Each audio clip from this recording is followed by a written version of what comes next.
2008년 4월 29일 16살 소녀 왕지아 메이가 실종된 지 3일째 된 날이었습니다. 가족은 그녀가 돌아오지 않아 신고를 결정하고 그리고 그녀를 수사하며 판도라의 상자가 열리기 시작합니다. 한부모 가정, 홍콩 신이민에 비해 모델 사기, 원조교제, 약, 살인, 시체 유기까지 사회의 어두운 이면이 한 번에 드러나기 시작합니다. 오늘 가져온 이야기는 비항지라는 영화로도 제작된 홍콩의 어두운 이면을 보여준 사건입니다. 지상으로 가보겠습니다. 1992년생인 왕지아 메이는 후난성 천저우시에서 태어났습니다. 왕지아 메이가 겨우 3살이었을 때 그의 부모님은 이혼을 결정하게 됩니다. 그 후 어머니는 홍콩 남성과 재혼하게 되고 2000년 엄마와 언니가 홍콩으로 가지만 왕지아 메이는 홍콩에 통행증이 없어 함께하지 못했습니다. 7살부터 동관의 기숙학교에서 지내게 된 그녀는 그로부터 5년이 흘러 2005년이 되어서야 그녀에게도 홍콩의 통행증이 나오게 되었습니다. 중국의 내륙에서 홍콩으로 이민 가는 것을 홍콩 신이민이라고 지칭했습니다. 하지만 이렇게 아름다운 도시 홍콩에서도 가난한 사람들은 여전히 가난할 수밖에 없었습니다. 어머니가 재혼한 홍콩인은 홍콩 정부의 생활보조금으로 생활하는 사람이었습니다. 그들은 홍콩 정부에서 제공해주는 아파트에서 지내게 됩니다. 기대를 품고 들어온 홍콩에서도 이들의 형편은 조금도 나아지지 못했습니다. 대포 3중학교로 입학한 왕지아 메이의 학교 성적은 나쁘지 않았지만 이런 경제적 궁핍함과 그녀의 고집스러운 성격이 합쳐져 강한 열등감으로 왕지아 메이를 가득 채웁니다. 이런 이유로 공부를 잘했던 것과는 반대로 인간관계는 좋은 편이 아니었습니다. 학교에서는 친구가 한 명도 없었고 집에서는 새아빠와 자주 언성을 높이며 싸웁니다.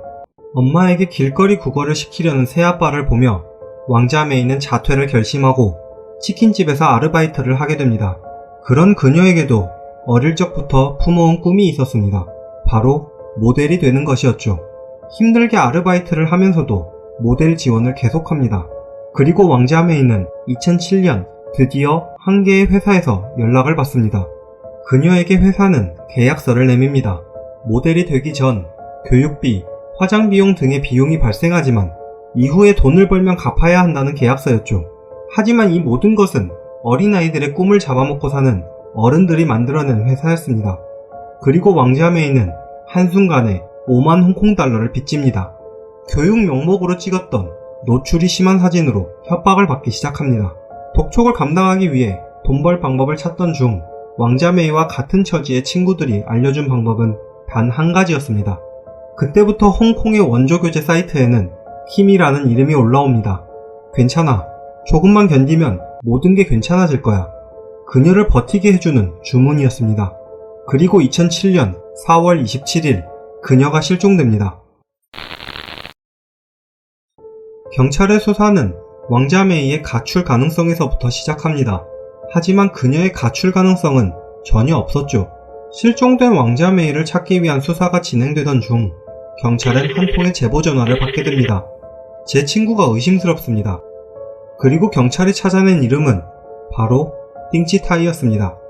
1984년생인 띵치타이는 5살 때 가족과 중국 내륙으로 놀러갔다가 교통사고를 당합니다. 눈앞에서 엄마가 죽는 것을 목격하고 머리에도 큰 상처를 입게 되죠. 2년 뒤 아버지와 재혼한 새엄마는 그에게 많은 관심을 쏟아봤지만 그의 냉담한 성격을 고치지는 못했습니다.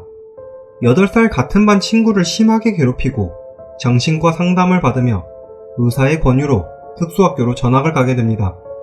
15살이 된 띵치타이는 사람을 때려 교화시설로 들어갑니다.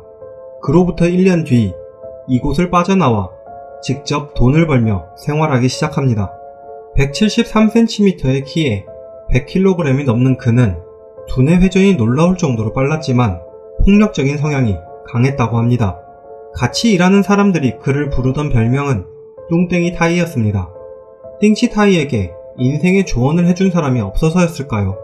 그는 돈이 생기면 약과 여자를, 돈이 없으면 일을 하는 생활을 반복합니다. 그의 고정적인 수입원은 담배 밀수와 불법 복제 CD 판매, 그리고 인형 판매였습니다. 그는 약의 부작용으로 코피가 나오고 극한의 추위를 느낄 때 오히려 그 느낌을 즐겼다고 합니다. 그런 띵치타이에게도 여자친구가 생기지만 술과 약, 그리고 여자는 멈추지 않았습니다. 그러던 어느 날 킴이라는 사람을 불러냅니다. 2008년 4월 26일 밤부터 시작된 술자리에서도 여전히 약을 하고, 이 술자리가 끝날 무렵 다시 한번 약을 하는 띵치타이. 집으로 돌아온 그가 각성효과로 잠을 이루지 못하자 인터넷 사이트로 킴이라는 사람을 불러냅니다. 왕자 메이는 이날 오전 갑자기 손님을 받습니다. 오전 9시 삼수이포 지하철역에서 이 손님을 만나기로 하죠.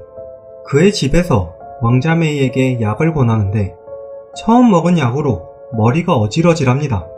누군가 자신의 목을 조르고 있고 시야에서는 빛이 조금씩 사라집니다.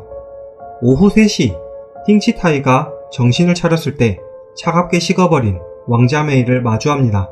띵치타이는 처음 당황한 것과는 다르게 충격적인 행동으로 이어집니다.